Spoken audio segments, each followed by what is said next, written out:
د افغانستان د جمهوریت نظام د ځواکونو خلاف د اسلامي امارت د واکمنۍ د دفاع وزارت تازه خطرناک اقدامات. نوموړې واکمنۍ د افغان ځواکونو پر وړاندې څه ډول ناوړه او ناقانونه چلند ترسره کړی. افغان سرتیري د دغې واکمنۍ له کوم ډول سزاو سره مخ دي؟ بشپړ جزئیات په ویډیو کې تر پایه وګورئ. پاتمنو لیدونکو ستړي مه شئ.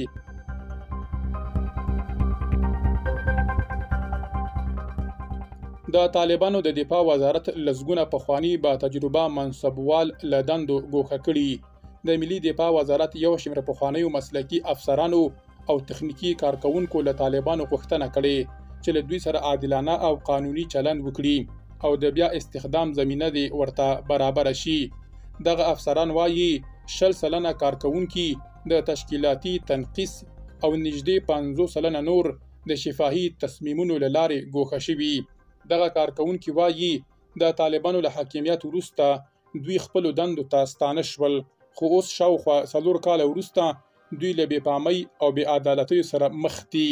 د دوی په وینا شاوخوا 60% کارکونکي د تشکیلاتي تنقیص له امله له دندو ایستل شوي او نږدې 50% نور بیا له دندو څخه د شفاهي او غیر رسمي تصمیمونو له لارې ګوښه شوي دي. دغه راز هغوی شکایت کوي طالبان چې له دندو ایستل شوي هره میاشت 15,000 افغانۍ مرسته ترلاسوي، خو مسلکي کارکونکو ته دا مرسته نه ده ورکړل شوې. دوی دا چاره ناعادلانه او تبعیضي بولي. دوی له طالبانو غوښتي چې له دندو ایستل باید قانوني، شفاف او عادلانه میتود ولري او د غیر رسمي او شفاهي برتریو لړۍ باید ژر تر ژره بنده شي. دغه پخواني منصبوال وایي مسلکي کارکونکو ته د هم د طالبانو په څیر میاشتنی 15,000 افغانۍ معاش ورکړل شي او د دوی تخنیکي او مسلکي وړتیاو ته په کتو د بیا استخدام زمینه برابره شي.